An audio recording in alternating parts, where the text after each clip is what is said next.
Hello,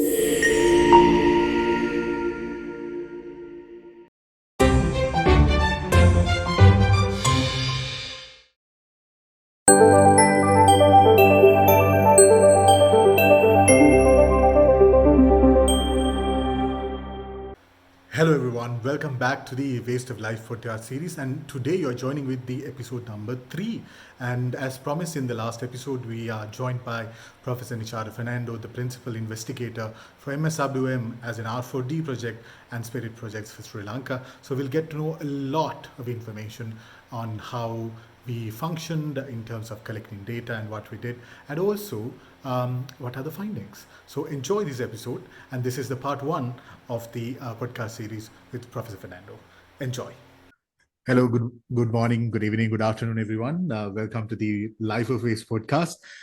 Today we are joined by, as we promised in the second episode of the podcast series, by the Sri Lankan lead of the R4D project and of course the Spirit projects, Professor Nishara Fernando. Good morning, Professor. Good morning, Malik. Sir, thank you so much for joining for the podcast today, even though it's a Saturday, and I know that you are quite busy with work. Thank you so much for joining. So Professor Fernando is a senior academic who have been exploring different dimensions of social science, especially sociology, since a very long time. And one of his key specialized areas is relocation and displacement. So he has been working on this particular field for a very long while. And in addition to that, Professor Fernando has been a truly active academic in the fields of disaster management, disaster resilience, and most recently, you have been quite interested in the work in solid waste management. So, Professor Fernando, I think even though I'm quite aware of your rigor of work that you have done in the research field, I would be really grateful if you can maybe start the discussion by giving you a brief self-introduction, maybe for listeners and viewers. Yes, thank you, Malik, for inviting me for this podcast, important topic on the solid waste management, and which we have been working for the last 4-5 years. So for the first question, actually, I would say like I'm a sociologist, but I obtained my PhD as a social geographer from University of Bonn. Before that, my MPhil was from University of Colombo, undergraduate degree from sociology honors degree from Colombo, and also postgraduate diploma in applied research from Radro. I have been working as a lecturer for the last 25 years, let's say since 1999 at the department. And also I was the head of the department for 3 years, and then I was the director of Social Policy and Analysis Research Center, which we call SPARC, at the Faculty of Arts, University of Colombo for 8 years.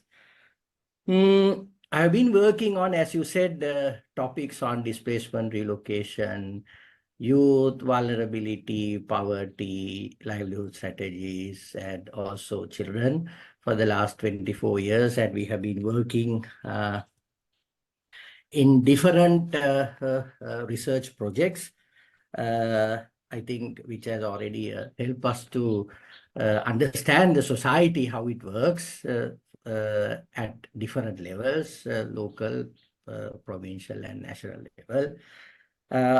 Also, now, while working on these topics, then I also now have a keen interest on municipal solid waste management.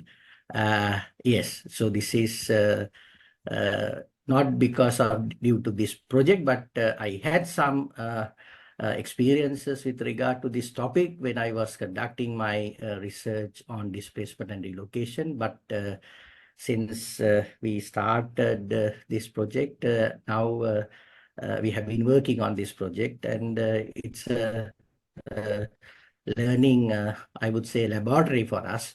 Which is very interesting to develop my personal knowledge, also to understand the society. Thank you so much, Professor. I think it would be also important for me to mention now, I've been working with Professor Fernando since 2016. I got my first job under Professor Fernando as a research coordinator. And I think Sir missed a few things in terms of the areas, because he has worked in a very large array of topics. So I started off work with Professor Fernando as a coordinator of a project on commercial sexual exploitation of children, the very first one in Sri Lanka. And then Professor Fernando has been also working very closely with vulnerable communities, especially in a personal context. I've been working with the SOS International, working very closely with them to improve the lives of the children who are living at the SOS. And also, I think Professor Fernando also forgot to mention very recently, about 2 years back, we did the very first study on cyber security and children in South Asia, and the second research in Asia. So just to add to Professor Fernando's response. And so now, as you said, you briefly mentioned that you now have become quite interested in solid waste management. And you also mentioned that you got interested in it because of your research activities carried out regarding displacement and relocation. So I was just wondering, sir, how exactly and what exactly you mean by you stumbled upon solid waste management while working on relocation and displacement? If maybe you can enlighten us. I think you stumbled upon it way back in your PhD study. Yes, thank you, Malit. Now, actually, the first experience which I had on solid waste management goes up to 1990s. So early 1990s, that was my first study on relocation. I started to conduct a study on people who have been relocated as a result of floods in Colombo. And most of the people were moved into several places outside of Colombo, and I studied one of the largest relocation settlement called Badovita. That was early 1990s. Yes. That was actually there were a few stages. Like I think at that time there were 4 stages. I studied stage 2. It was a kind of a self-help housing project, and the government gave them 2 perch land and 20,000 rupees in 4 installment to construct their house, which was interesting at that time. So I also, when I, was conducting my research or fieldwork, I also came to know that, a lot of people had difficulties of managing their household waste. Because they were in temporary shelters next to their permanent land, and so there was no proper solid waste management system was introduced to this settlement. But there were common places where they can dump garbage. I'm talking about mixed waste, and there were more than 1,000 families, so 5 to 6,000 people, and it was a kind of a disaster situation at that time, because people had a lot of difficulties because they were living in temporary houses and they did not have permanent electricity, common taps, and also common toilets, and also common place to dispose their garbage. So you can imagine the situation. So at that time, I was thinking about, now what is going to happen to these people, after their relocation, because they were relocated into the municipal council, because at that time they had a solid waste management system, but these people were not linked to that system. So that was the first situation, but I did not conduct an in-depth study. But later, when I studied people who were displaced due to tsunami and tsunami related relocation, I think that was a kind of another eye-opener for me, because I mean, my location was Akmimana, and people who stayed in the buffer zone in Gaul were moved into Akmimana area.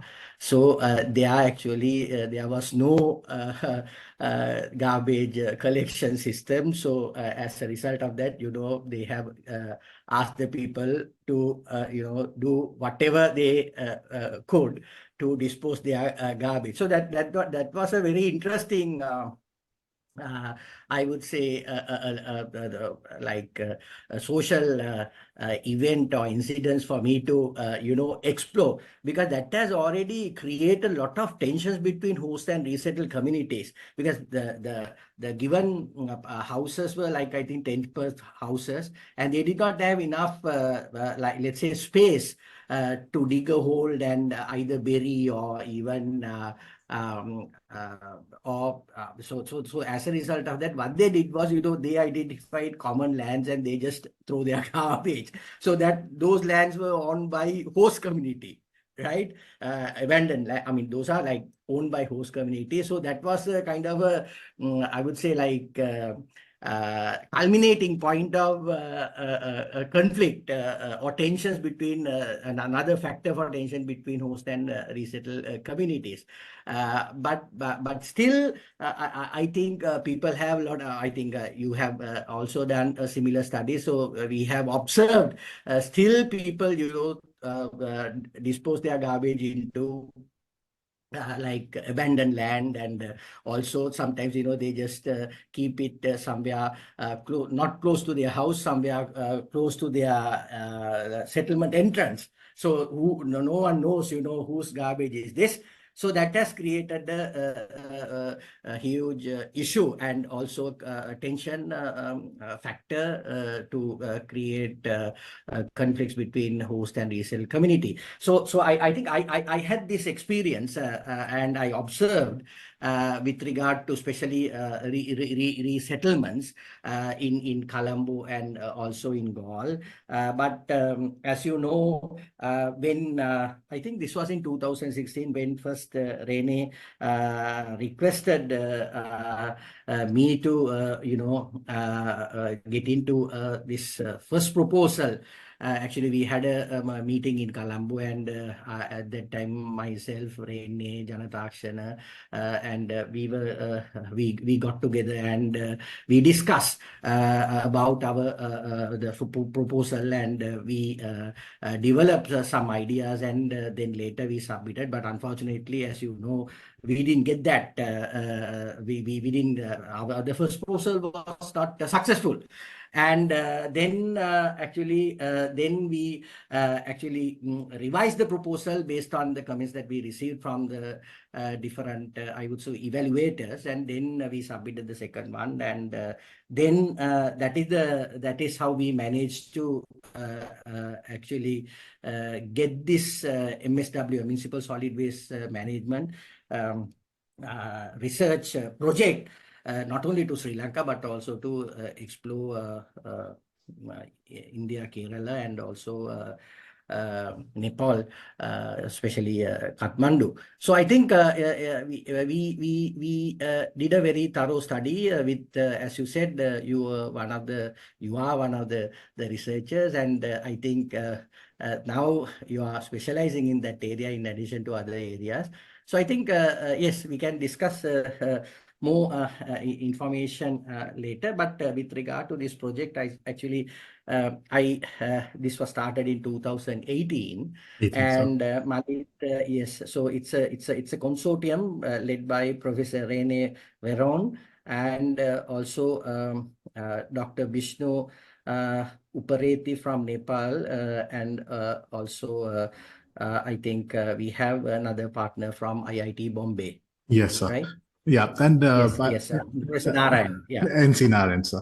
Yes, I think Professor Narayan. Fernando did bring a very important element which I actually forgot to bring into the discussion initially. That is Badovita, because Badovita was my first field as a researcher who researched about solid waste management. I still remember in 2017, Professor Fernando briefed me that there's this application going on for a research on solid waste management, and that I have to go and interview for to develop a concept note. And I went and met with a very interesting person in Badovita, one of the informal waste workers. And I've told this story thousands of times, but you should also know this because it's quite interesting. Because as Sir pointed out, solid waste management often, even though we consider it to be mostly a technical matter where engineers and others are involved in. As Sir showed, there's a human element to it because waste is generated by humans, and it is an product. It is a product of our consumerist life. So when I went to Badovita to do the interview, I went in search of this one particular person. Let's call him Kapila. And I went to the Badovita relocation site, and I spent the whole day there, couldn't find a Kapila. Everybody that I asked from would ask me to go to one place or the other, because there are 5 stages at the time when I visited. Now there are 6.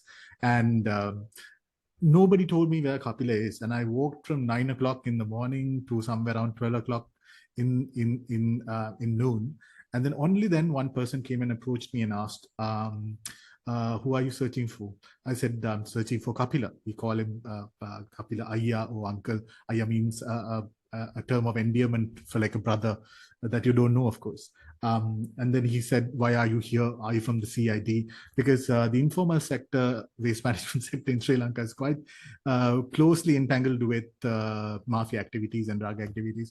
And when I explained that I'm from the university, I'm here for a research, that I only could meet him. Apparently, I have been walking past his house so many times. So there are so many dimensions to waste management. And I think another important factor that I would like to also bring into the discussion, Professor, is that the way that you described Badovita is exactly how the famous anthropologist Torraja in 1996 have described Badovita. She has said it resembled more of an active camp for refugees more than a relocation site. I remember this because I quoted her multiple times. So, Professor, now you mentioned how you started off this proposal in 2015 and 16, and then moved on to submit a second proposal with Nepal, India, and then how you got the grant. So I know that personally, as a person who have been involved in the project from 2018 as a coordinator, how much of a wealth of information that we have gathered in the research. So let us enlighten the listeners and the viewers, our audience, a little bit by touching on the key findings of our MSWM R4D project, and especially maybe touching on the key findings related to infrastructure activities. Yes, Malit. Now, first of all, I think it's vital for me to explain the key areas that we have already explored under this project, because it was a 4-year project. So we had time and resources to conduct fieldwork, not only to conduct fieldwork, but also to collect secondary information with regard to different aspects of solid waste management. Now, so if I want to tell you clearly the areas that we have explored, as you said, we have explored the local level infrastructure.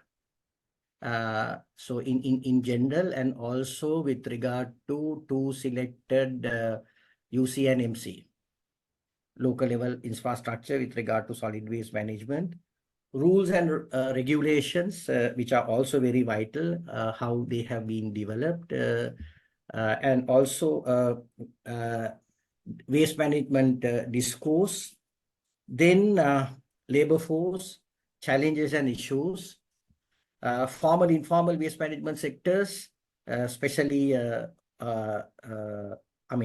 we also explored the informal sector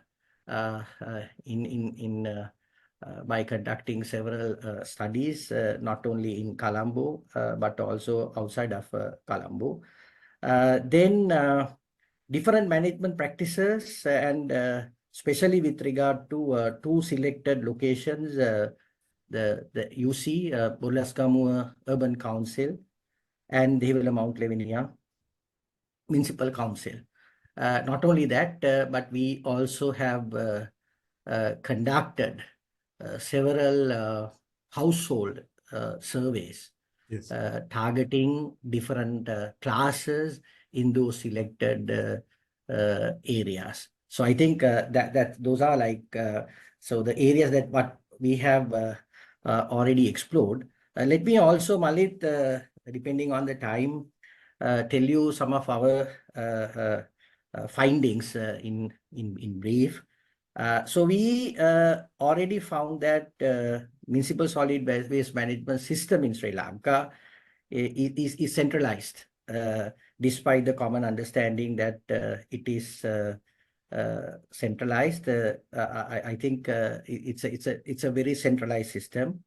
We also understood that power to make policies and take management, operational decisions lies with the central government authorities.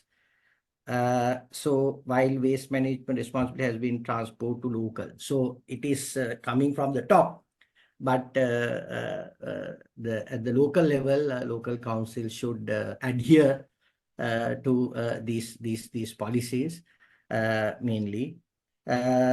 Now, so this has led to several series of failed projects around the country, which we have already observed, and it is very clear from our studies, I would say, which we have conducted. So you would ask, okay, what should be what were the reasons for such failed projects? And we have identified lack of coordination, lack of contextualization of management methods, and duplication efforts. There are some other factors, and these were the main ones, have led to failed projects, the solid waste management related. And also, I also would like to tell you that at the local level, waste management is a major challenge for local council, which we have already identified, because they have to allocate significant amount of resources, including money, labor, and other resources, because at the local level, the local politicians' vote bank, I would say, depend on how they manage waste. So this is one of the, I would say, important factors that help the local politicians to maintain their patron-client relationship, especially at the urbanized, I would say, local councils. This might be different with regard to some of the locations which we have explored in, especially Pradeshi Sabhas.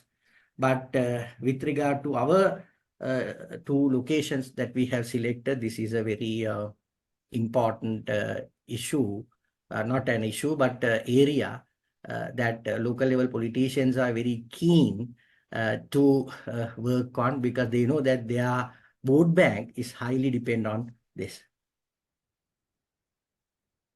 Malit, I can also, I think depending on our time, I can Yes, sir. also mention, yeah, a few findings, I think, which are very important.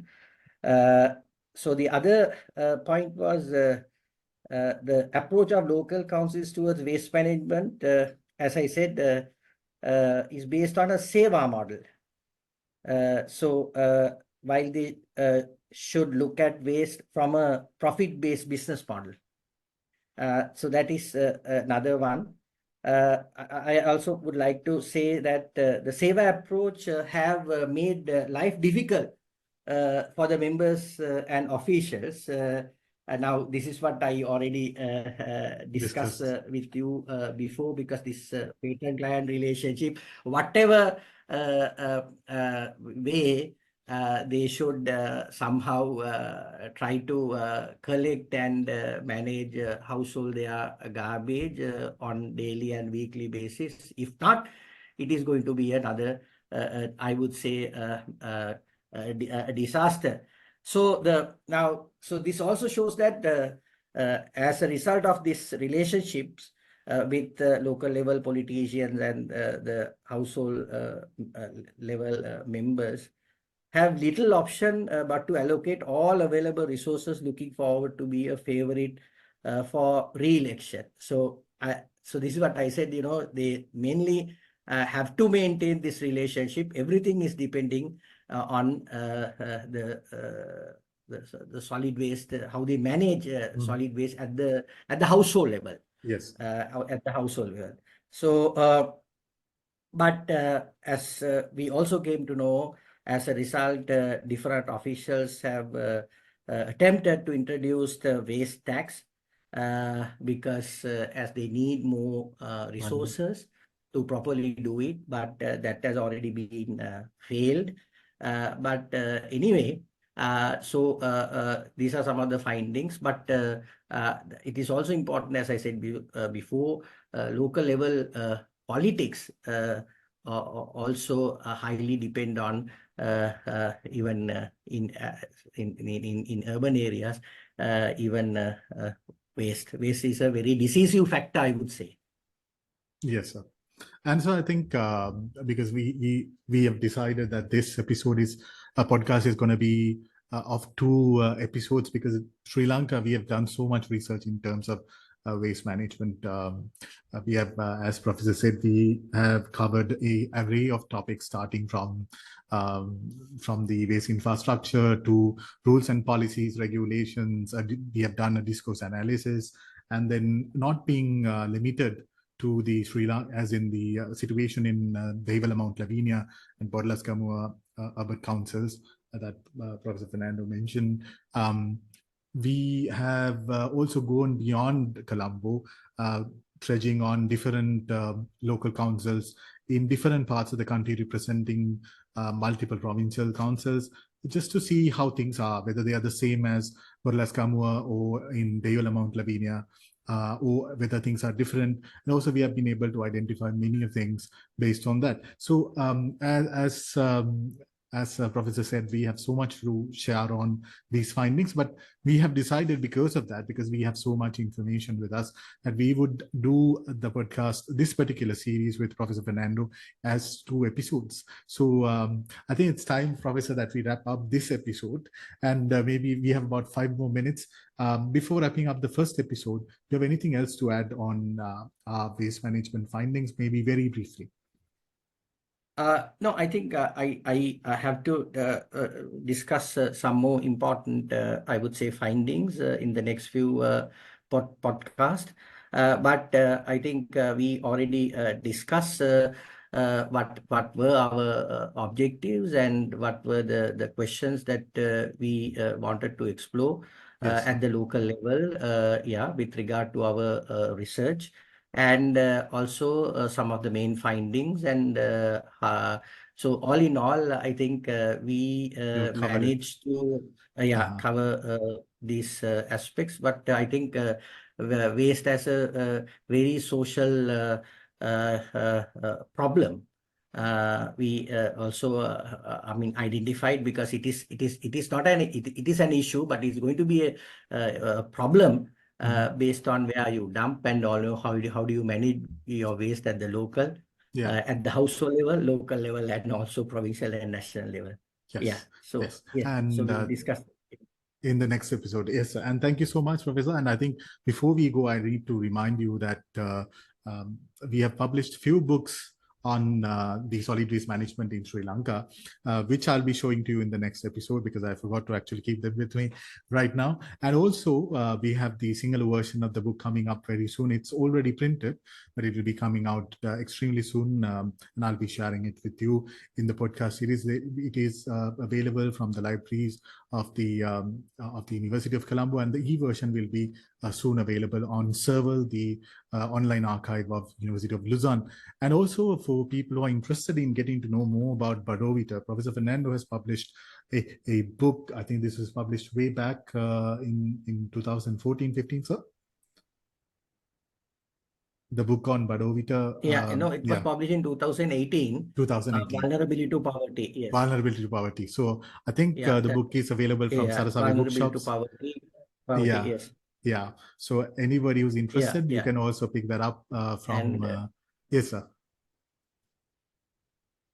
Yes, yes, that was Yes. published in 2018 by I think Samyavardhana Book Samyavadana. Publishers. Yes, And also yes. another book, I think that would be really, really enlightening for you would be Professor Fernando's book on the book based on his PhD work that is published both in English and Sinhala on tsunami relocation.